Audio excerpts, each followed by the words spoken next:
성경 공부 시간입니다. 이제 말씀을 나누는 데 있어서 오늘 성경 말씀은 사도행전 8장 17절부터 24절을 통해서 나눌 말씀은 하나님의 선물입니다. 우리 이번 어저께 설이었잖아요. 설날 어떻게 선물을 많이 주고 받으셨나요? 네, 감사합니다. 이 선물은 그 사전적인 의미는 어떤 다른 사람에게 저 어떤 인사나 또는 정을 나누는다는 뜻으로 물건을 준다 이런 의미가 있어요. 그래서 이제 나와 여러분도 이 세상에 살면서 남은 세월이 어떻게 되든 많은 것을 나누고 줄 수 있는 그러한 선물을 많이 줄 수 있는 능력과 그러한 어떤 그 힘이 있기를 바랍니다. 정말 받는 것이 더 복보다도 주는 것이 받는 것보다 더 복이 있다고 했으니 이제 이런 물건들을 많이 나눌 수 있는 선물을 많이 줄 수 있는 그런 사람들이 되기를 먼저 바랍니다. 자, 그러면 우리가 하나님의 말씀과 이 세상의 어떤 언어나 세상 문화나 하나님의 문화는 전혀 다릅니다.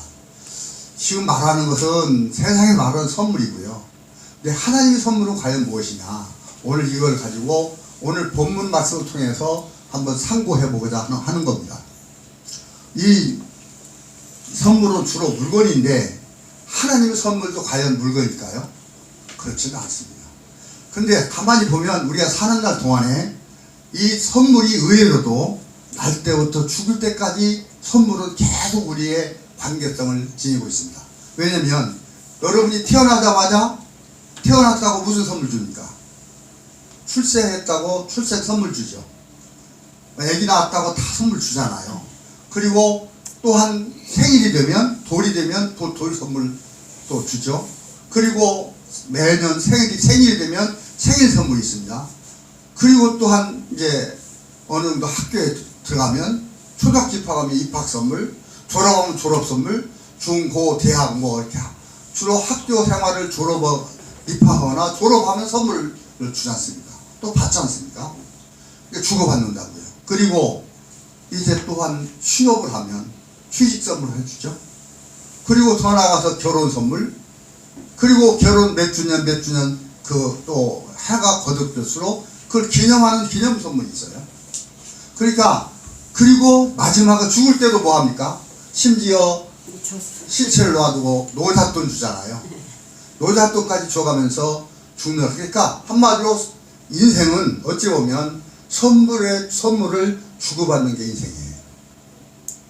그래서 선물이 없다면 참 서운하죠.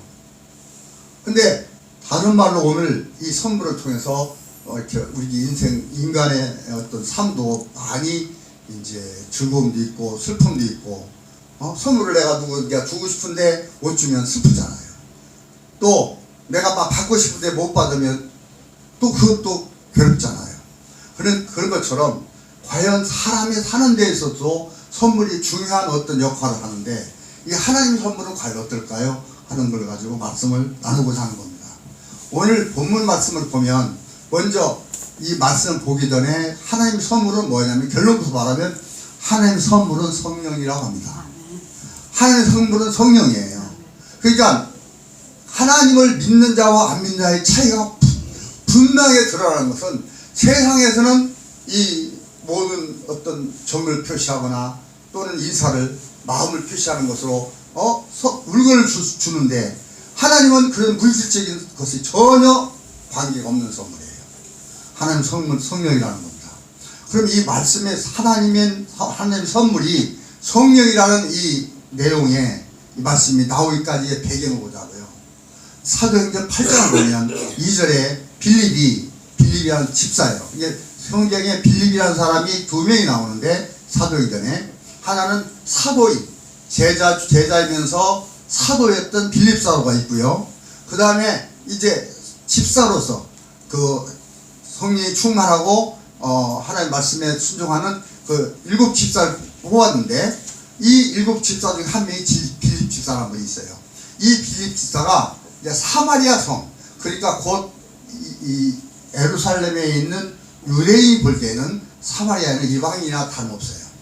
원래는 한 동족이었지만은 그것은 나중에 이제 이들이 변질됐기 때문에 이방 민족과 결혼을 하고 호혈화가 되어져서 결과적으로는 이 유대 민족은 예루살렘에 있는 유대 민족들은 이 사마리아 사람들을 아주 뭐라 할까 아주 형편없는 보잘것없는 하찮은 사람으로 취급을 하게 됐어요. 이런 내용으로 그 사마리아 성에 가서 빌립 집사가 그리스도의 복음을 전파하기 시작합니다. 수많은 사람들이 감동을 받고 막 그런 일이 있었어요. 그랬는데 그때 성령은 받지 못했다고 했어요. 그러니까 이제 베드로와 요한이 와서 이제 성령을 세례를 베풀어 줍니다. 그래서 성령 세례를 받았어요. 사마리아 사람들도 이방인에게도 이러한 이제 성령이 드디어 임하기 시작했습니다. 근데 그 사마리아 성에 마술사가 있었는데 시몬이라는 그 마술사가 있었는데 그 마술사가 가만히 보니까 성령이 임하는 걸 보니까 자기도 그 성령을 주고 싶은 권세를 좀 가지고 싶은 거예요. 그래서 베드로에게 이것을 나에게 돈을 줄 테니 좀 이 권능을 나한테 팔아라. 내가 사람들한테 내가 이 권능을 좀 해보고 싶다. 성령을 내가 성령을 베푸는 성령세를 주고 싶다. 그랬더니 이제 한번 보십시다. 15절 보면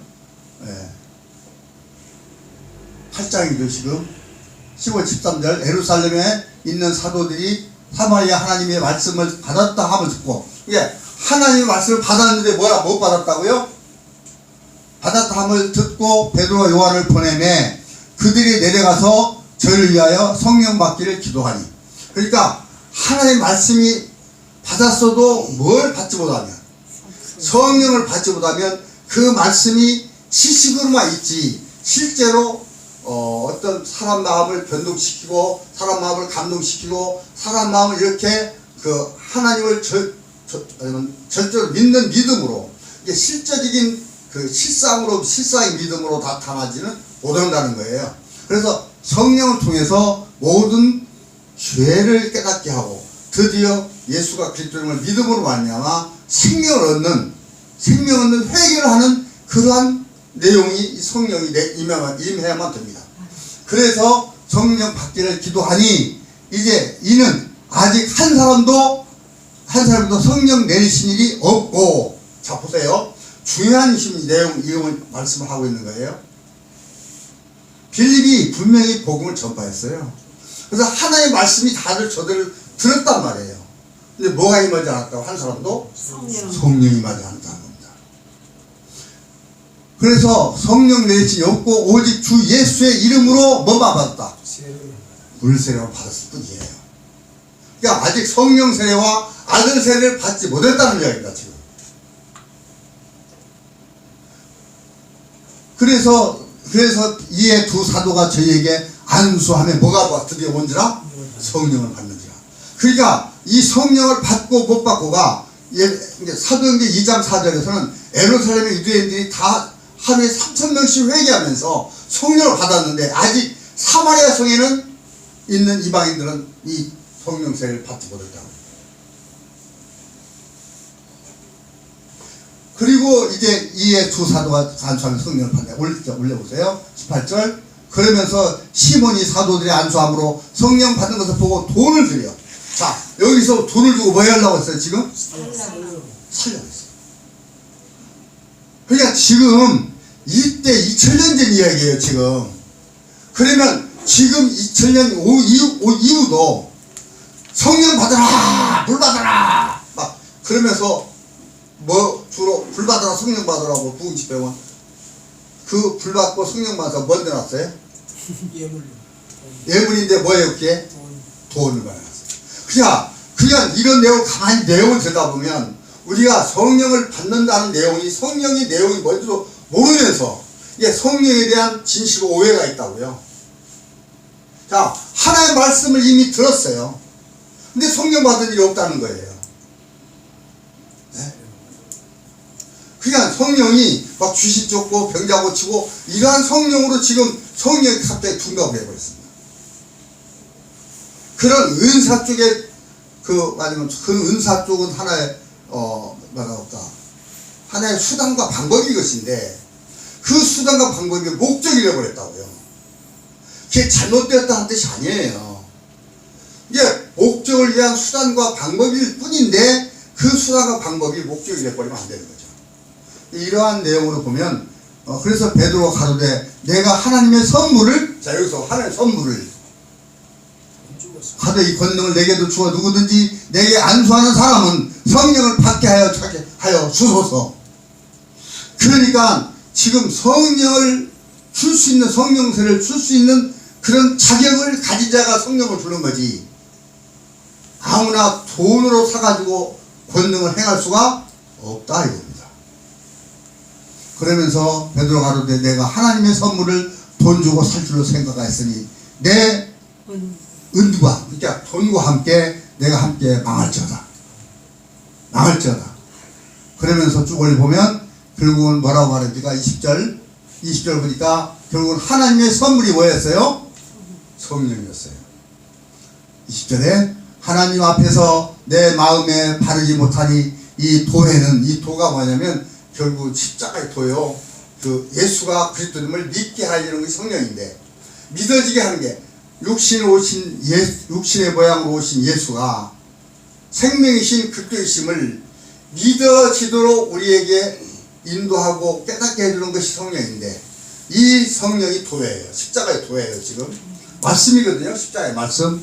이게 그리스도의 말씀을 깨닫게 하는 그건데 내가 관계도 없고 분기될 것도 없느니라. 그러니까 그리스도의 말씀이 내 안에 믿어지는 그 자체가, 그 믿어지도록 하는 역할을 하는 분이 누구예요? 그분이 성령이라는 거예요.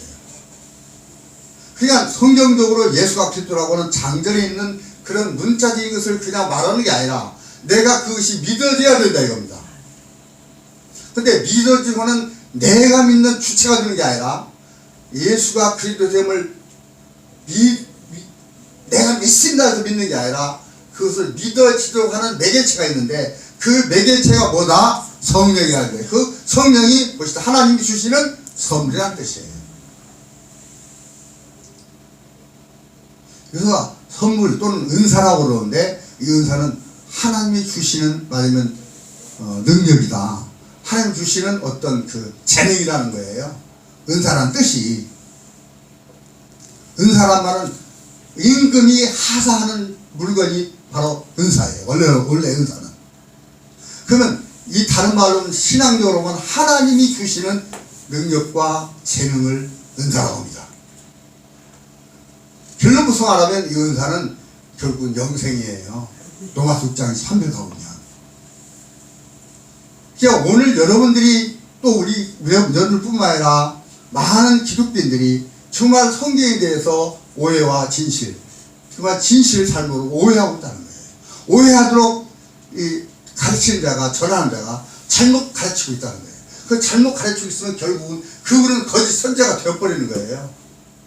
그 사람이 착하냐 안 착하냐, 바르냐 바르지 않느냐하고 관계있지 않습니다. 그분이 참 착하냐, 아니 뭐 착한 마음을 갖고 있냐, 또는 뭐 보이는 어떤 것이 거룩하냐 깨끗하냐 하는 그런 보이는 걸로 평가하라. 그 중심이 자기를 위한 것이냐 하나님을 위한 것이냐 이거예요. 그래 여기 혹 그러므로 너의 이 악함을 회개하고, 결국은 돈을 주고 하나님의 절대적인 주권을 사람의 마음대로 사고 팔고 할 때는, 말씀을 매매하려고 한다면 이것은 결과적으로 뭐한 것이다? 악한 거예요. 악한 거예요. 이걸 회개하고 주께 기도하라. 혹 마음에 품은 것을 사하여 주시라. 그래서 사랑은 자기 이익을 구하지 않는 것인데, 결국은 이 하나님 사랑이 아닌 이 인간을 사랑하고 자기를 사랑하는 마음으로 말미암아 뭐에 되겠어요? 이게 악한 거예요. 그 시몬이 대답하여 가로되 나를 위하여 주께 기도하여 말하는 것이 하나도 내게 응하지 않게 해달라고. 근데 시몬은 하나님의 말씀을 들은 자예요, 받은 자예요. 근데 성령을 하나님이 주셔야 되는데 그리고 하나님이 함께하는 사도나 또는 하나님이 부리는 착하고 지혜롭고 충성된 종이 되어야 이 마지막 성령세를 줄 수가 있는데, 그것을 자기도 돈을 주고 사가지고 자기 멋대로 한다면 그것이 바로 욕심이고, 그 욕심이 죄고, 그것이 악한 거라 이겁니다 지금. 근데 이 돈이 뭐냐면 재물로 나와요. 재물, 재산. 그러니까 재산이, 이 돈이란 말은, 재물이란 말은 사람이 살아가는 데 있어서 즉시 필요한 것이다, 유용한 것이다. 당연히 인간이 살아가는 데 있어서 필요하고 유용한 것이지만, 하나님의 선물인 성령이라든가 또 뒤에 몇 가지가 나오는데, 그러한 선물들을 절대적인 하나님이 주셔야만, 역사해야만 되고 주셔야만 되는 것들을 갖다가 인간이 멋대로 그것을 사고 팔려고 한다면 그것은 하나님 앞에 악한 것이고, 이것이 죄가 아니에요. 이것은 벌써 악한 거예요. 근데 이 악한 것을 주장하는 자가 있는데 그것이 바로 사단입니다. 그래서 에베소서에도 너희가 혈과 육의 싸움이 아니요 하늘에 있는 악의 영들과 싸움이라. 우리는 이제 정말 이 보이지 않는 악의 영들과 싸울 수 있는 그 말씀을, 진리의 말씀으로 대적할 수 있는, 마귀를 대적할 수 있는 능력에, 하나님의 그 말씀에, 진리의 말씀에 충만한 자가 되시길 부탁드립니다.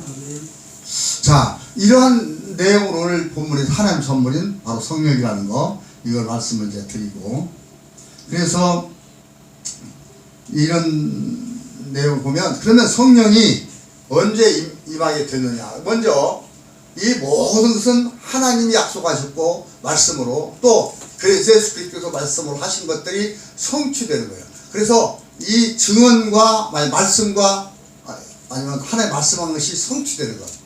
그래서 증언과 성취가 있는데, 이 증언이 곧 증거가 성취되는 거란 말이죠. 그러면 이 성령이 어떻게 아니면 우리한테 와지게 된 배경이 뭐냐면 요한복음 20장 22절입니다.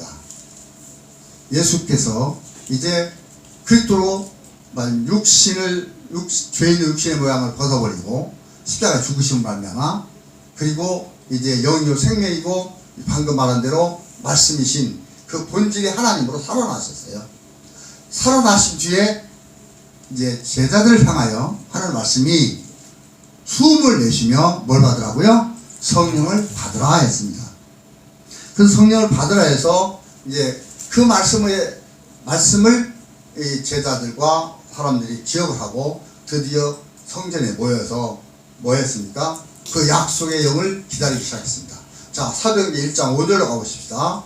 4절 5절 가면 이들이 그 약속을 믿고 기다렸습니다. 사도행전 1장 4절 5절. 이렇게 이제 그 약속을 믿고 기다리다 보니까 기다릴 동안에 할 일이 뭐였습니까? 자, 여러분, 성령을 기도해서 받았다고. 사람들이 기도를 크게 성령 받는 걸로 알고 그냥 철야기도 금식기도 하면서 성령 받기를 간구하는 경우가 참 주변에 많습니다. 근데 이 성령은, 약속의 성령은 바로 기도에 받는 게 아니라, 이 기도는 그 안에 기다리다 보니까 사도들이 백성이 말할 때 사도행전 1장 4절 5절. 그래서 이 4절 5절을 보면 그들이 이제 기다리다 보니까 뭐 하기 시작했어요? 뭘 기다리면서 뭘 기억했을까요? 예수님이 살아계실 동안에 천국 복음을 전파한 내용들을 전부가 한겨우 기억했어요. 그러면서 그걸 기억하다 보니까 그 기억하면서 성령 받기를 기다리고 있었는데, 그때 기다리면서 할 수 있는 일이 뭡니까? 기도입니다. 그래서 여러분, 이제 앞으로 이 기도에 대해서 좀 우리가 좀 성경 공부를 해야 돼요. 정말 기도에 대한 오해와 진실이 참 많아요. 어느 목사님이 기도하지 마라, 제목이 기도하지 마라는 설교 제목이 있어요. 그런 내용도 보면 그런 진짜 기도하지 마라가 아니라, 우리가 말하는 육신의 것, 땅의 것, 그런 것들을 오히려 추구하는 기도는, 달라고 하는 기도는 하지 말라는 겁니다. 그런 기도를 하지 말라는 거예요. 그런데 여기서도 사도와 같이 모이사 저에게 분부하여 가라사대 예루살렘을 떠나지 말고 내가 들은 바 아버지의 약속하신 것을 뭐하리라? 아버지께서 약속을 기다리라. 아까 24시간 성령을 받으라 했잖아요. 그러면 나중에 이제 40일 동안 부활하신 다음에 이 지상에 계시다가 드디어 보좌 오른편으로 올라가셔서 아버지와 합일체가 되셔서 완전체로서의 뭐냐면 아버지와 동등한 본분으로 이제 다시 합쳐졌거든요. 그런 것처럼 아버지께서 약속하신 것이 성령이에요. 성령. 이것을 기다리는데 요한은 물로 세례를 베풀었으니 너희는 몇 날이 못되어 성령으로 세례를 받으리라 하셨느니라. 이게 지금 18절 가면 드디어 성령 임하면 하고 나옵니다. 그러니까 이 성령이 이렇게 하나님의 선물인 거예요. 아버지께서 약속을 하신 선물이 뭐냐면 성령이었단 말이다. 이런 내용으로 성령을 선물이라고 하는데 그 성령을 받게 되는 과정을 보자고요. 먼저 예수님이 성령을 받으라고 미리 말씀하셨죠. 아버지께서 이미 약속하셨고 예수께서 부활하신 그리스도께서 맞으면 이렇게 말씀하심으로 말미암아 그것을 기다렸다가 드디어 1장 5절에서 성령을 받으리라는 그 말씀을 기다렸는데 2장 사도행전 2장 4절로 가면 이제 순서를 쭉 보면 그래요. 2장 4절로 가면 불의 혀같이 갈라지고 성령이 강림한 장면이 내려와요. 성령이 드디어 하늘부터 내려옵니다. 하늘로부터 내려왔단 말이 저기 보이는 저 하늘에 내려온 게 아니라 하늘에는 누가 계세요? 하나님 아버지가 계세요. 그래서 하나님 아버지부터 내려오시는 거예요. 이것을 요한복음 14장 26절에는 정확하게 말씀하고 있는데 아버지께서 아들의 이름 내 이름으로 보내실 보혜사 성령이라고 그랬어요. 그렇기 때문에 이 아버지께서 보내실 성령이 아버지로부터 내려온다고 이제 이 우리들한테 그 당시에 말하면 이 성도들한테 그러한 내용으로 2장 4절 가니까 저희가 다 성령의 충만을 받고 성령의 말하게 하시다라 다른 방언으로 말하기 시작하니라.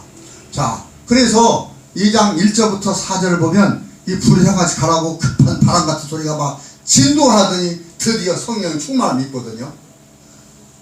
그래서 이들이 드디어 회개하고 하는 바람에 2장 36절로 가봐요. 어찌할꼬 우리가 그 예수가 우리가 죽였던 그 예수가 메시아 그리스도였구나. 그러면 어쩌면 좋으냐 하고 탄식하며 그들이 말할 때 드디어 베드로가 말한다. 그런즉 이스라엘 온 집이 정령할지니 너희가 십자가에 못 박은 이 예수를 하나님이 주와 그리스도가 되게 하셨느니라. 이게 복음이거든요. 바로 죄에 대해서는 예수님을 통하여 죄악에 십자가에 못 박아 죽고 우리도 네? 우리 옛사람이 그리고 새사람인 그리스도의 생명으로 거듭나는 이 죽음과 부활이라고는 이걸 통해서 드디어 하나님이 그렇게 하셨다는 거예요. 하나님이 누가 육신의 모양으로 오신 예수를 생명의 영이신 그리스도로 말하면 다시 살리셨다. 이것을 누가 했다는 거예요? 하나님이셨다. 아버지가. 이거 지금 베드로가 하는 얘기예요.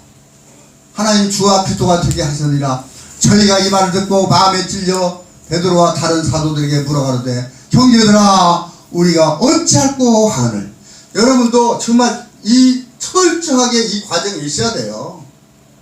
내가 그동안에 육신에 오신 예수, 그러니까 내가 그분이 죄사함을 일으켰다고 너구원 나구원 오자유 너자유 했는데 알고 보니까 나는 생각으로만 예수님이 나한테 내 줌을 짊어지고 죽었고 나는 정작 내 속에 있는 욕심과 내 마음에 원하는 것들을 그 욕망들을 하나도 죽임당했어요. 안 죽여서 여전히 살아있습니까? 안 살았습니까? 여전히 살아있다니까. 예수님만 그냥 혼자 죽으셨다니까. 그건 내가 내 속에 있는 육체의 소욕을 따라서 마음을 원하는 이 육신적인 안목 희생의 자랑 정말 내 안에 있는 육체의 그런 육체 안에 있는 죄악들이 다 예수 안 십자가에 못 박아 죽었고 그리고 예수 안에서 새 사람으로 거듭나야 되는데 그러한 과정이 없이 나 구원받았어 생각으로만. 그래서 이 믿음을 행하면 안 되는 사람을 가리켜서 사도에게 물어가는데 형제들아 우리가 어찌하면 좋고 그랬더니 드디어 답변을 내렸습니다. 자 2장 38절 여러분들이 이 말씀 많이 성령 부흥회 때마다 들었을 거예요. 베드로가 그러는데 너희가 회개하여 각각 예수 그리스도 이름으로 세례를 받고 죄사함 얻으라 그리하면 성령을 선물로 받으니. 자, 이 내용을 많이 들었던 문장입니다. 그런데 이 내용을 자세히 이것을 새김질하고 이 내용이 내 심지에 내 마음속에 내가 그대로 와서 심지에 새겨졌느냐고 말입니다. 한번 좀 자신을 살펴보시기 바라요. 아니 모든 사람이 한 번쯤 이 성경 말씀을 자세히 상고하라고 그랬잖아요. 베레아 사람처럼 신사적이어서 말씀을 상고하더라. 그렇기 때문에 이 보면 베드로가 하는데 너희가 회개야. 첫 번째 뭡니까? 제일 먼저. 자, 복음을 믿으려면 마가복음 1장 15절도 회개하고 뭐하라? 회개하고 복음을 믿으라는 거예요. 네? 자, 율법에서 벗어날 수 있는 것은 우리가 육체의 햇사람, 육체 안에 있는 죄악, 곧 햇사로부터 새사람으로 거듭나려면 반드시 1차적인 순서가 뭐예요? 회개하는 겁니다. 죄에서 벗어나는 거예요. 햇사람을 벗어버리라는 겁니다. 햇사람을 폐기 처벌하는 거예요. 마지막 육체의 욕심을 따라 지내고 마음에 원하는 것을 이루려고는 그 죄악을 벗어버리라는 거예요. 폐기 처분, 아주 그냥 완전히 재활용이 아니라 완전히 쓰레기 확 뿌개져. 그래서 그런 의미인데 회개하여 각각, 이거 각각이죠. 그러니까 예수 그리스도 이름으로 세례를 받는다. 이 각각이라고 있어요. 그러면 예수 이름으로 세례를 받고 또 그리스도 이름으로 세례를 받고 두 번이 있어요. 여기 각각이니까 이 의미를 좀 아셔야 돼요. 아무리 그래서 의무는 죽이는 것이요 영을 살리는 거라고요. 이 내용을 봐야 된다니까. 예수 이름으로 세례를 받는 것은 물세례를 말하는 거예요. 율법 세례를 말한다고요. 율법으로 내가 죄인됨을 고백해야 된다고요. 난 이 사람이 말하는 그런 누구 걸 훔치고 물건을 훔치고는 그런 실정법상에 세상 어떠한 우리나라 말하는 형법이나 그러한 무슨 법을 어겨서 사람들이 만들어 놓은 법을 어겨서 교도소 갈 일 그런 죄가 아니고요. 하나님의 말씀을 따르지 못한 그 죄가 여기서 말하는 죄예요. 그 죄사함을 누구만이 죄사함을 해줄 수 있는 거예요? 예수님이 십자가에 죽으셔야만 되는 거예요. 그래 이제 예수로 말미암아 물세례로 말미암아 이 죄에서 깨끗함을 입고 그 다음에 그리스도 이름으로 세례를 받으라. 이것이 바로 로마서 6장 4절부터 11절이거든요. 옛사람을 예수 십자가에 못 박고 그리스도 예수 안으로 들어가서 그와 함께 죽고 죄악에 대해서 죽으라는 거예요. 그러니까 이런 지금 몸뚱아리가 죽는 게 아닙니다. 자꾸 죽으니까 그냥 이 목숨이 죽고 몸뚱아리가 죽는 이 육체가 죽는 줄 아는데 육체 안에 있는 죄가 죽는 거예요. 그런 의미로 지금 말합니다. 그래서 그리스도 세례가 있잖아요. 그래서 이 새 사람으로 거듭나야 돼요. 갈라디아서 3장 27절 보면 이제 그리스도 합하여 세례를 받은 자는 그리스도 옷을 입는다고 그랬어요. 이게 그리스도 세례가 있다니까요. 자, 갈라디아서 3장 27절 한번 볼까요?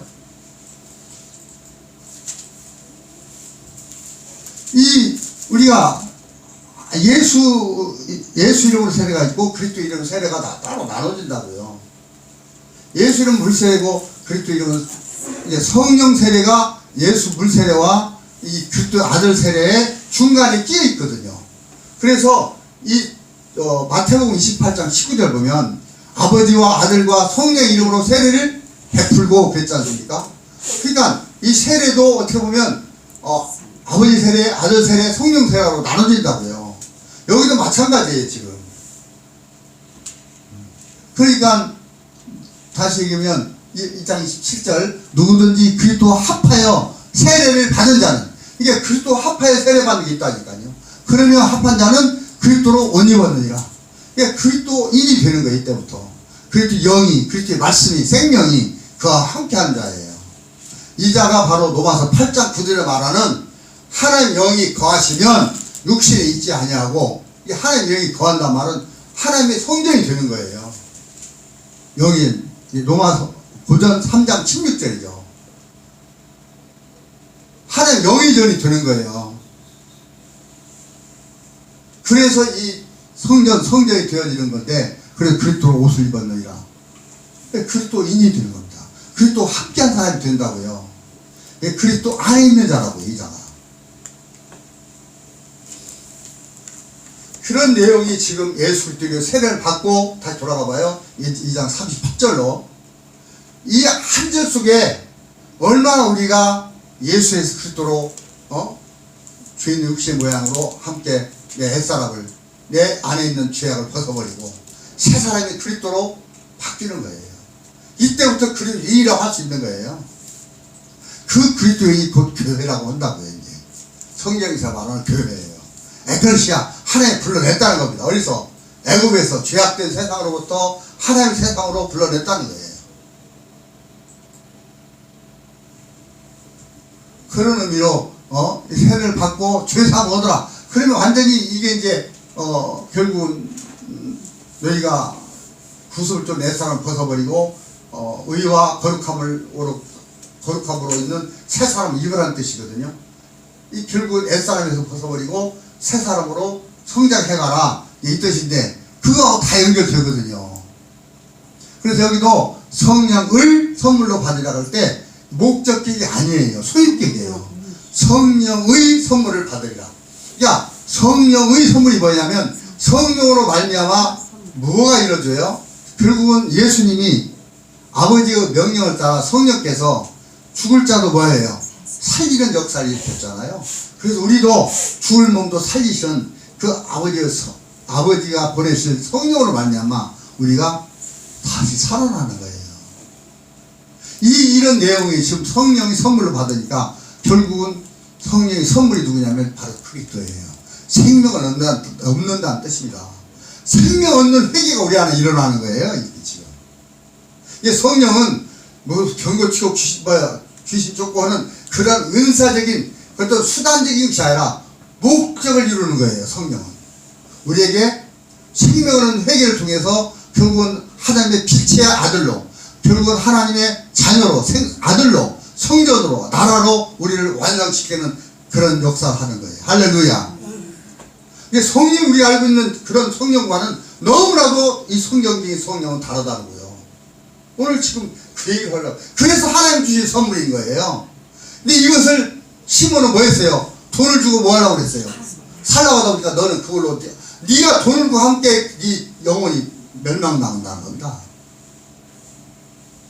그러니까 하나님의 교회를 나와서 은사를 받고 능력을 받고 은혜를 받고 하는 것들을 물질화 시켜서 내가 돈을 많이 벌어서 선교하고 내가 뭔다는 그 자체가 벌써 그 생각 자체가 하나님 보시기에는 악한 겁니까? 선한 겁니까? 결론적으로 내가 언제 돈 갖고 선교를 하겠냐 이겁니다.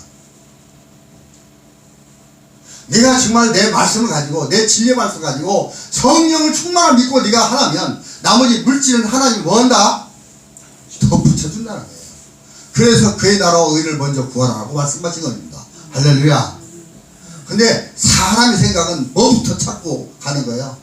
하나님 선물은 놓아두고 이게 바로 인간이 주고받는 그 선물.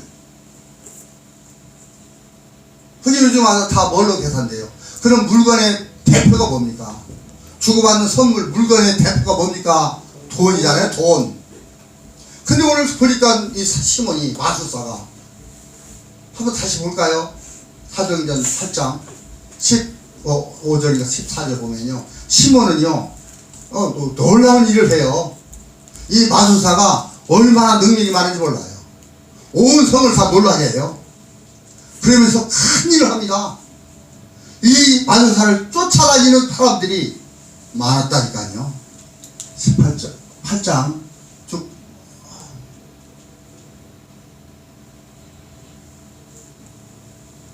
아니 15절 14절 한번 보세요. 이 시몬이 5절가 나오는데 여기 보니까 더 내려가봐요. 쭉 내려가봐요. 그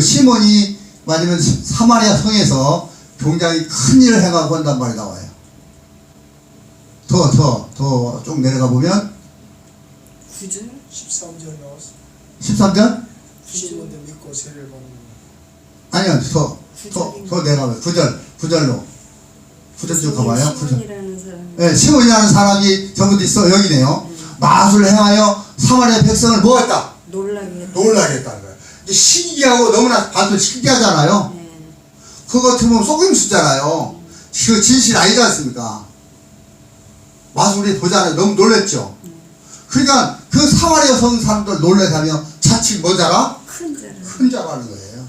그러면 10절 봐요. 낮은 사람부터 높은 사람까지 다 뭐 했다? 따른다. 자, 놀라며 가장 큰 자이기 때문에 결국은 사마리아 성부터 낮은 사람부터 높은 신분이 높은 사람까지 다 청종하여 가는데 이 사람은 크다 일컫는 하나님의 뭐더라? 능력이라 하더라. 보세요. 그러니까 우리가 이 은사를 막 은사주의자들 소위 말하면 치사도 운동을 하는 사람들이 많은 사람을 꼬집 참 이렇게 하지만 결국은 진리의 말씀이 그 안에 없다면 하나님 생명이 그 안에 없다면 하나님 선물인 성령이 역사하지 않는다면 누가 돼버린 거예요 지금. 하나님 능력이 큰 자라고 하잖아요. 실제로 나타나는 보이는 것으로 말미암아 보이지 않는 하나님의 선물이 능력이 나타나야 되는데 보이는 능력으로 나타나기 때문에 육신의 두 눈으로 보니까 그들이 놀랍고 신기하고 놀라서 그를 청종했잖아요. 청종. 이 신명기 32장 가면 13장 가면 이 자를 다 뭐 합니까? 꿈꾸는 자, 이런 기적을 행한 자를 다 기원실에 가서 때려 죽이라고 합니다. 이게 지금. 근데 그 때려 죽이는 이 마술을 행하고 이 하나님 능력을 청종하고 이 자를 따르는 그 마음이 그 신기한 것을 바라보고 따라가는 그것들이 보이는 그 능력을 바라보는 것고 따라가는 것들이 결국은 우리의 영혼을 노략질하는 거짓 선지자입니다. 성경은 그렇게 말씀한다니까요. 응? 그래서 보이는 건 잠깐이요 보이지 않는 건 영원한 것이라. 이거 오해가 진실이 참 너무 많습니다. 이게 지금 그렇잖아요. 따라가더라. 그런데 이 시몬도 결국은 하나님 말씀 받고 받았더라니까요. 그러면서 그것을 그러니까 하나님이 객관적으로 중요할 걸 자기 개인의 뭐 삼으려는 거예요? 소유 삼으려고 했잖아요. 성령을 소유 삼으려겠다고요. 자, 부자 청년도 와서 결국은 내가 어떻게 보면 영생을 얻을까 하다가 걔는 다 한다고 그랬더니 주님이 뭐라고 그래요? 내 소유를 팔라고 하잖아요. 그 소유가 무슨 재물이니까 돈이라고만 생각하죠. 그 재물이 뭐냐면 바로 만문의 집이라고는 내가 계명을 다 지켰다가는 자칭 자기 열심과 자기 의란 말이에요. 로마서 10장에서 말하는 사전에서 말하는 하나님의 의가 나타나야 되는데 자기 의가 나타나 버렸다고요. 내가 자기 의로 모든 것을 다 계명을 지켰다는 겁니다. 네가 그 자기 의 자기 열심을 너는 뭐 해버리라? 팔으라 말은 쉽다. 오빠라는 뜻이에요. 이 어떤 내용이 완전히 달라지는 거거든요. 그래서 여기서 보니까 결국은 이 나중에 시몬이 너는 그 돈과 함께 네 그 자만심으로 말미암아 네 교만으로 말미암아 너는 함께 멸망하라. 그랬더니 지가 한 말이 돈으로 사겠다고 뭐 하는 모든 그것을 자기 하나도 그하지 않도록 기도해달라고 하잖아요. 정말 우리는 말씀을 바르게 알아야 됩니다. 하나님을 바르게 알으셔야 됩니다. 그래야 바르게 믿을 수가 있습니다. 그래야 바르게 사용할 수가 있습니다. 그러다 보니까 어느 순간에 교회를 그냥 등한히 여기고 분명히 보이는 교회다운 교회가 아니에요. 그렇지만 교회당에 나와서 내가 몸이 있기 때문에 어떤 마음의 생각을 이렇게 함께 사람들과 어울리며 공유하며 이것을 나눌 수 있는 공간이 필요한 것이고 그 공간 속에서 서로가 부딪힘을 통하여 하나님을 더욱 발견하고 하나님의 사랑과 하나님의 은혜를 더욱 생기할 수 있는 공간이 바로 교회당이 필요한 겁니다. 이런 의미로 지금 말씀을 했어요. 그래 하나님의 선물이 성령은 2장 4절 가서 성령 강림이 많은데 어떻게 성령을 받느냐 2장 38절에 의해서 받죠. 자, 성령의 선물을 받게 됩니다. 받게 되면은 결과적으로 2장 이제 38절 가서 그렇게 하고 그러면 3장 27절 또 6장 4절 11절 또 말씀하셨어요. 자, 누가복음, 자, 하나님의 선물은 성령이라는 것을 어떻게 다른 데도 누가도 이걸 증명해요. 누가복음 4장 13절로 가볼까요? 왜냐면 누가복음은 11장에 보면 이것이 마태복음은 5장이 산상수훈인데 이제 마태복음 누가복음 11장은 이 산상수훈과 버금가는 평지수훈이라는 말을 써요. 사람들이 학자들이나 그러니까 마태복음 5장은 산상수훈이고요. 평지수훈에서 마지막 하나님께서 예수님께서 어떤 가르침을 주십니다. 근데 그 중에 결정적인 게 뭐냐면 이제 너희가 너희 자녀가 생사를 달라면 전가를 뱀을 주겠느냐 그러면서 하물며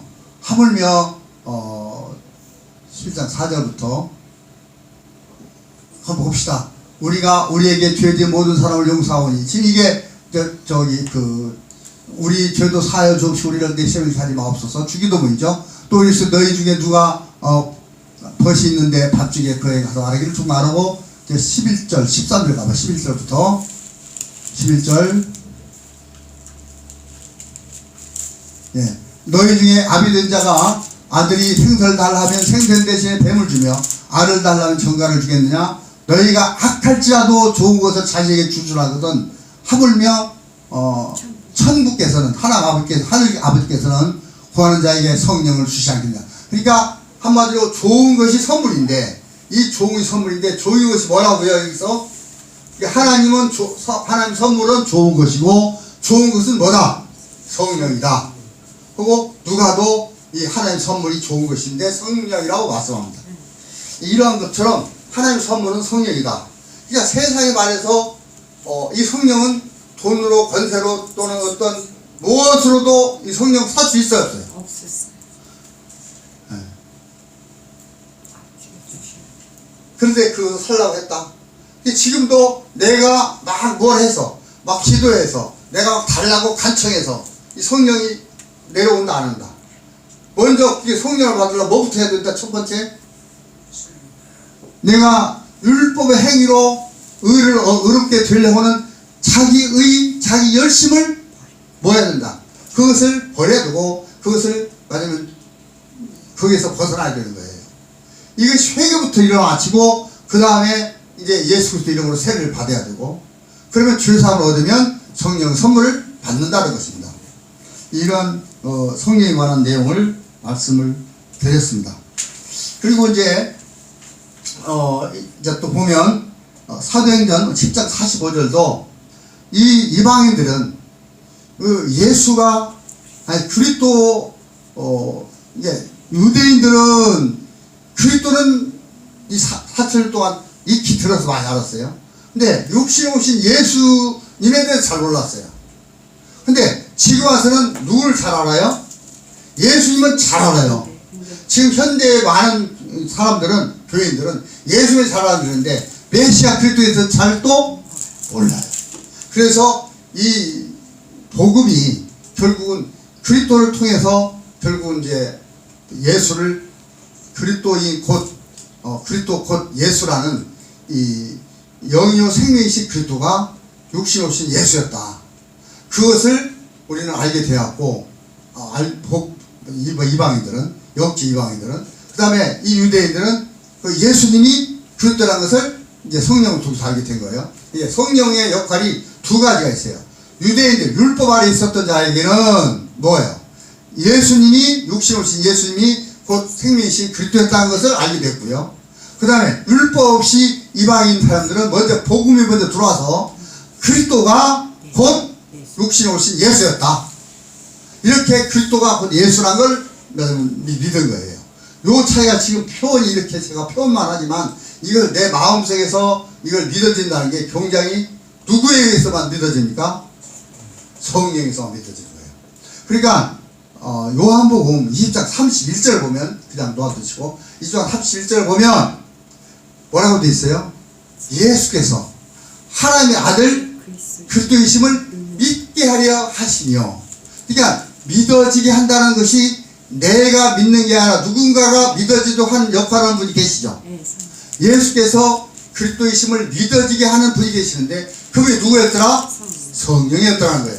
이게 성령이 아니면 예수가 그리스도됨을, 예수는 그리스도라는 것을 만약 믿을 수가 없다. 믿어진 자야만이, 이게 성령 세례를 받은 자야만이 예수가 그리스도임을 믿어져서 복음을 전파할 수가 있다는 겁니다. 그러니까 성령이 아니고는 그냥 예수가 그리스도, 그래 예수가 그리스도야, 그리고 그리스도가 예수야 라고 말할 수 있다 이겁니다. 근데 사실은 예수가 그리스도라는 전제가 없이는 그리스도가 예수로 될 수가 없죠. 반드시 예수님이 죽으셔서 그리스도라는 영으로, 생명으로 내 안에 들어오셔서 그 그리스도의 영이 생명으로 다시 죄 없는 육신의 몸으로, 죄 없는 예수님의 몸으로 내가 뭐 돼야 돼요? 성령이 되어야 되는 겁니다. 그래서 말씀이 뭐가 돼요? 육신이 되어 우리 가운데 거하며, 이게 말씀이 육신이 되어서 우리 안에 거한다는 말은 말씀이 육신이 되어 우리 성령이 되었다는 거예요. 그러니까 예수님이 죄 없는 몸이 내 안에 들어와서, 그리스도를 통해서 내가 이 죄 없는 육신의 몸이 내 안에 들어와서 성령을 삼는 것, 나와 함께하는 것, 그 말씀이, 그 영이 내 안에 함께 함을 통하여 드디어 죄 없는 육신의 몸이 되는, 그것이 바로 그리스도 예수의 마지막 부활의 몸입니다. 그리고 다시 이제 마지막 그리스도의 장성한 분량까지 가서 신령한 몸으로 자라남으로 말미암아 드디어 아버지와 동등한 아버지의 아들들이 되는 그러한 세계까지 가는 것이 마지막 영광의 소망이고요. 이걸 우리는 참 믿어질 수 있도록 성령이 의지해야 됩니다.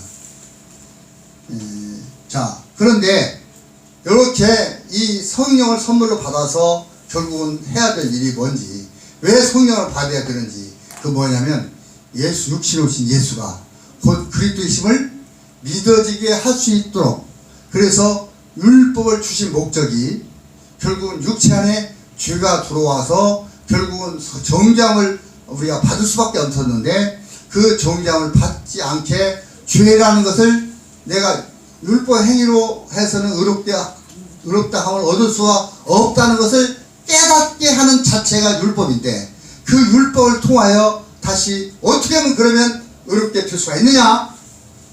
예수가 그리스도를 믿을 수가 있느냐? 성령을 통하여 그 복음이 내한테 믿어지도록 하는 역할을 하는 것이 바로 성령이었다.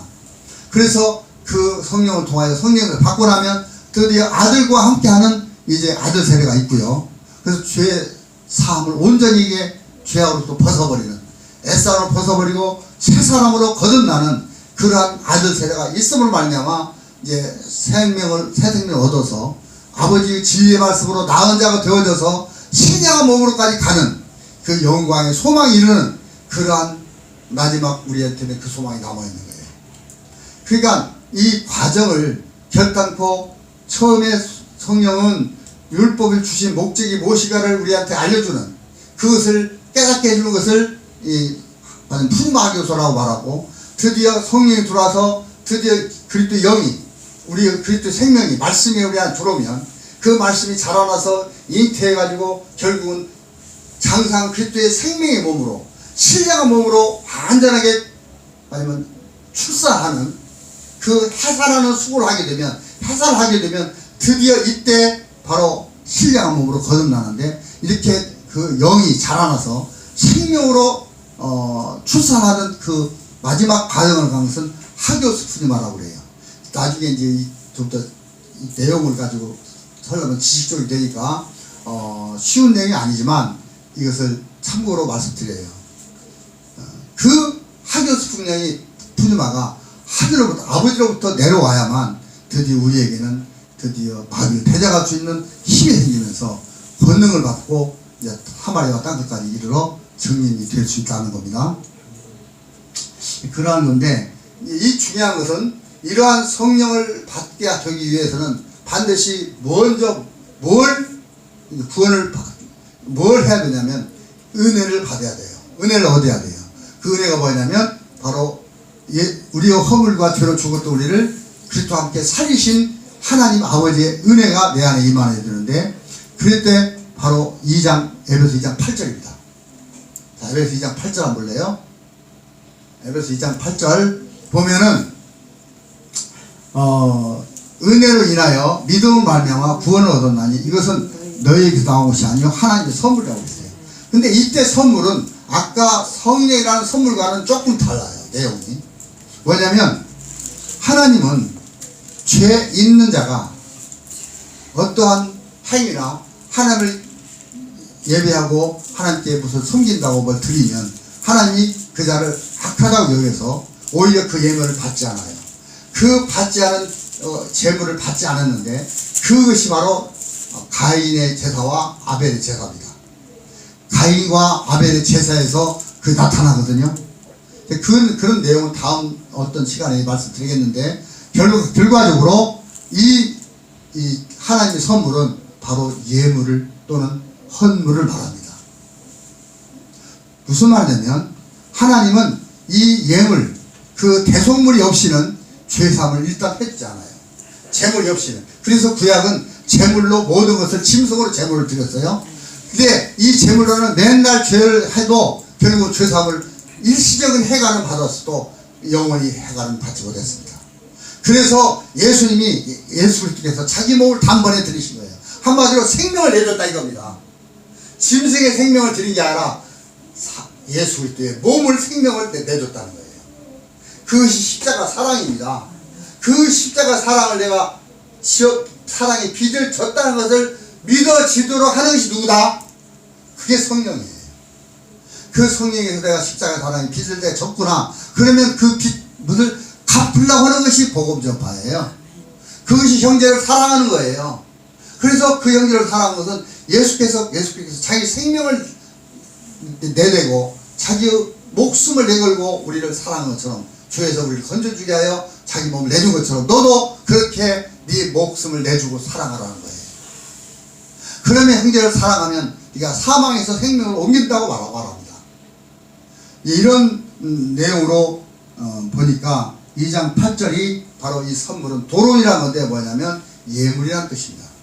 그래서 히브리서 9장 9절 한번 보세요. 히브리서 4장 9장 9절 히브리서 9장 9절 한번 볼까요?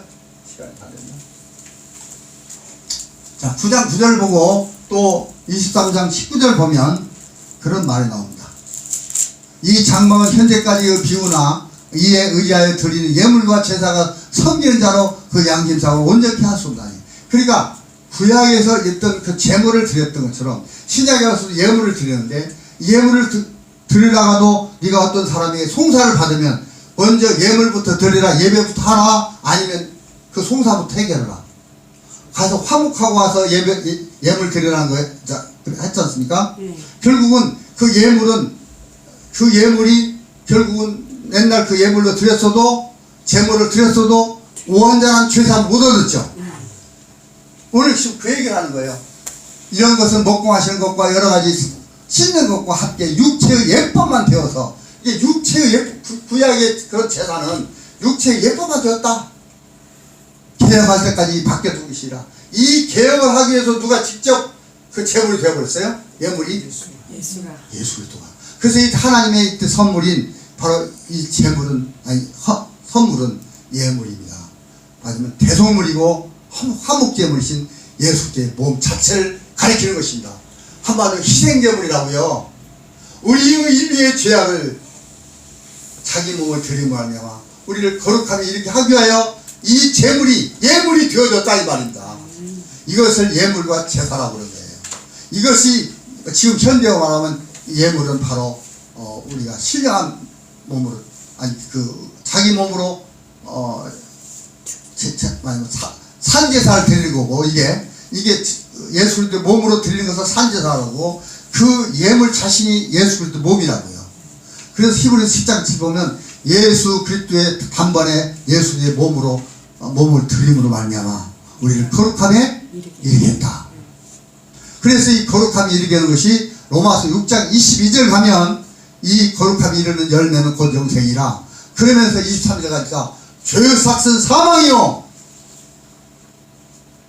하나님의 은사는 영생이라고 나옵니다. 하나님 주신 선물은 곧 영생이라는 거예요. 마지막 가서는 그런 결론이 나옵니다. 그런 것처럼 오늘 이 마태복음 24장 19절도 그런 내용이고요. 히브리서 11장 4절도 마찬가지입니다. 그런데 이제 성령의 두 가지, 성령도 진행이 두 가지가 있어요. 요한복음 14장 26절을 보면 여러분 잘 아시잖아요. 아버지께서 보내실 내 이름으로, 아들의 이름으로 보내실 보혜사 성령은 성령이 오시면 뭐 해준다고요? 성령이 뭐 해준다고? 예수께서 육신에게 육신으로 살아계실 때 천국 복음을 전파했던 모든 말씀을 뭐하고? 가르쳐주고, 또 그 모든 말씀을 뭐 해준다고요? 기억나게 해준다고요. 그러면 그때 당시에는 하시던 말씀을 그들이 나중에 가서 성령이 오심으로 기억나게 함으로 말미암아 예수께서 그리스도에서 하는 것을 이제 믿어지게 됐고요. 지금은 이제 그 말씀을 듣지 못하잖아요. 예수님 말씀한 것을. 그럼 뭘로 나왔어요 지금? 이 글자로 문자로 지금 성경으로 나왔잖아요. 성경 말씀에 기록된 말씀을 우리가 이 성령을 통해서 뭘 지금 가르침을 받는 거죠. 그리고 예수께서 하신 그 말씀들이 결국은 사복음서를 통해서 하신 말씀들을 뭐 하는 거예요? 기억나게 해준다는 거잖아요. 그리고 그 기억나게 할 뿐만 아니라 그 내용이 무엇인가를 누가 가르쳐준다고요? 성령이 두 가지 역할을 하죠. 가르치는 역사와 또 이렇게 깨닫게 하는 역사, 생각나게 하는 역사를 하죠. 그런데 이제 가르치는 일과 깨닫게 하는, 생각나게 하는 그런 일을 하지만 사도행전 1장 8절로 가봐요. 이때 성령은 완전히 다른 성령이에요. 이제 이 앞에는 풍성한 교수라고 되어 있고 이 1장 8절은 드디어 증거하는 성령은, 드디어 약속한 성령은 곧 예수가 그리스도됨을 말씀에 대해서, 천국법에 대해서 예수님이 기록된 말씀들을 우리에게 다시 가르쳐주고 내용을 가르쳐주고 기억나게 해주는데, 이제는 그 한 발 더 뭐라고 할까, 이렇게 더 업그레이드 해가지고 마지막은 치고 올라가서 드디어 1장 8절을 보면 뭐라고 돼요? 성령을 1장 8절 오직 성령이 너에게 임하시면, 이때 성령은 하교수 부임합니다. 다시 말하면 이제 자라나게 하고 열매를 맺게 하는 성령이에요. 아까는 예수가 그리스도됨을 우리에게 일깨워주고 이 복음을 깨닫게 해주는, 복음을 가르쳐주는 그 성령이었다면, 이제는 율법을 통하여 복음으로 전환시켜주는 그 인도하는 성령이었다면, 깨닫게 하는 성령이었다면, 기억나게 하는 성령이었다면, 이것은 바로 우리에게 자라나게 하는 성령이에요. 이제 우리 안에 들어있는 영이, 우리 안에 들어있는 생명이, 우리 안에 들어와 있는 하나님의 말씀이, 진리가 더욱 이 자라나게 해서 빛의 아들들로, 하나님의 아들들로, 성전으로 자라나도록 도와주는 역사를 하는 성령인데, 이때 성령은 너희에게 임하시면 너희가 드디어 뭡니까? 이제 권능. 이 권능은 바로 고린도전서 1장 18절에, 아니죠, 24절에 하나님의 지혜요 하나님의 능력은 그리스도라는 거예요. 이 하나님의 능력과 지혜를 받고 예루살렘과 온 유대와 사마리아와 땅까지로 내 증인이 되리라. 아까는 이 내 안에서 역사에서 그 복음을 내가 기억하고 내가 복음의 내용을 내가 깨닫게 되고 성령을 통해서 그 깨닫고 난 다음에는 뭐가 되는 거예요? 온 유대와 예루살렘과 온 유대와 사마리아와 땅까지로 뭐 되는 거예요? 증인되기까지 되는 거예요.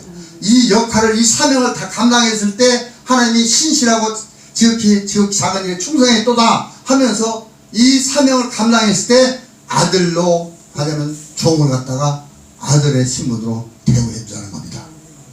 이 사명이 드디어 소명이 성취가 되는 거예요. 이 사명을 완수했을 때 하나님 부르심에 합당한 소명이 성취가 되는 겁니다. 아들로 성전으로 나라들이 되는 거예요. 그것이 주기 때문에 나라들과 권세들과 하나 아버지께 영원히 있다는 거예요. 그게 복수로 되어 있거든요. 끝자락에 다만 악한 자로부터 우리를 구하여 건져 주옵소서. 대리. 그렇게 되면 대개 나라들과 권세들과 영광들이 바로 우리가 무리를 말하는 거예요. 여러분이 나라들이고 여러분들이 나라 권세들이고 여러분들이 바로 권능들이고 여러분들이 바로 영광들입니다. 여러분들이 하나님 영광들이라고요. 그래서 그 나라들과 영광들과 권세들이 아버지께 영원히 함께 있다는 거예요. 그게 주기도문의 끝자락이거든요.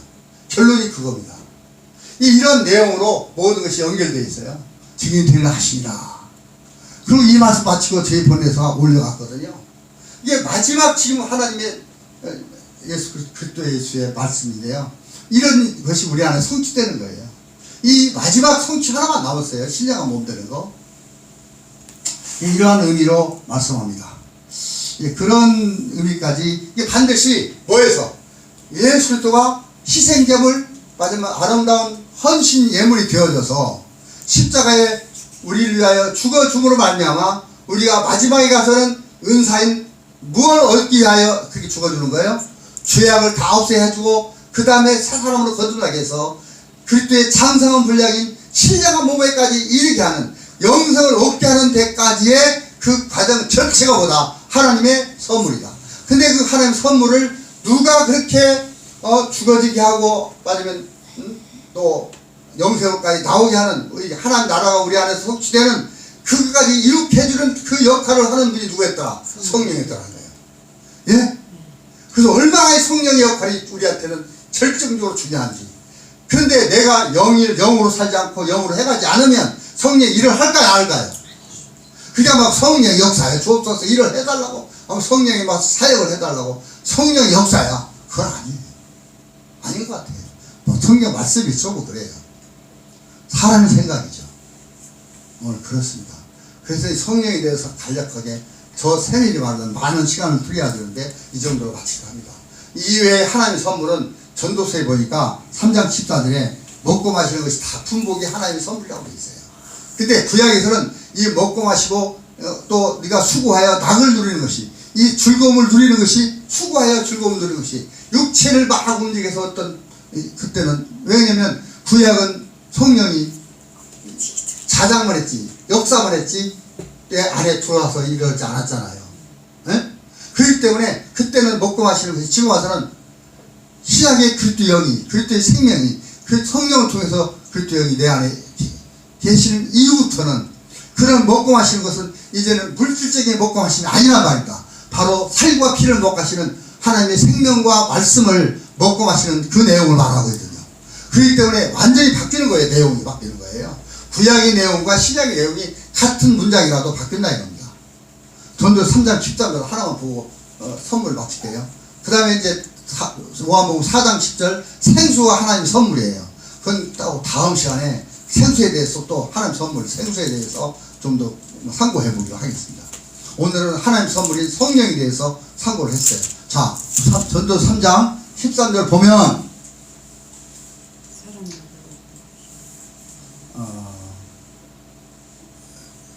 사람마다 먹고 마시는 것과 수고함으로 낙을 누리는 것이 하나님의 선물인지를 또한 알아도다. 그러니까 우리가 먹고 마시고 이 먹고 마시는 것이 음식이잖아요. 예? 어떤 마시고 먹는 거. 그럼 먹고 마시는 결정적인 이유와 목적은 뭡니까? 우리가 육신의 목숨을 부지하기 위해서 먹고 마시는 거잖아요. 안 먹으면 죽어요, 살아요? 죽어요. 먹고 마시면 죽어요. 근데 이제 우리한테 영이 들어오면 뭐가 없으면 우리 영혼이 죽습니까? 진리의 말씀이 먹고 마시지 않으면 그리스도의 살과 피를 먹고 마시지 않으면 영생 못 얻고 죽죠. 그렇지 않습니까? 그러니까 구약에서 먹고 만 것이 수고함으로 나가는 것이 하나님 선물이라면 지금은 성령에 의해서 영이라는 말씀을 내가 너에게 이르고 깨닫게 하는 영이요 말씀을 내 말씀이 영이요 생명이라. 그러니까 하나님이 먹고 마시는 말씀이 우리에게 뭐가 있어요? 그 먹고 마시는 말씀이 성령을 통해서 깨닫게 해주기 때문에 결국은 먹고 마시는 생명의 말씀이 곧 뭡니까? 그것이 하나님의 선물인 거예요. 이해가 되십니까? 구약 시절에 먹고 마시는 것과 이 그리스도가 오신 후에의 먹고 마시는 내용이 다르다는 거예요. 그래서 구약의 율법과 신약의 복음이 하나로 어우러져서 율법에 죽임당해야 복음으로 살아나는 겁니다. 할렐루야. 율법과 복음은 하나로 있지만 역할 면에서 그렇다는 거예요. 이것을 분명히 분별하셔야만, 영이 없으면 이걸 분별할 수 없다. 그래서 너희는 하나님의 영이 거하는지 영들을 분별하라고 요한 사도는 말씀합니다. 오늘 여기까지 하겠습니다. 정말 우리는 이제 하나님의 선물인 성령의 충만을 믿고 모든 영을 분별할 수 있는 그 능력을 따라서 하나님 끝까지 이 안에서 밖으로, 내 안에서부터 성령을 임하면 권능을 받고 정말로 에루살렘과 사마리아와 땅까지 온 땅까지로 하나님의 정의의 이름으로 말미암아 하나님의 아들들, 하나님의 성전들, 하나님의 나라들이 되는 신령한 축복이 여러분의 임하기를 주님의 이름으로 간구하고 축복합니다. 감사합니다.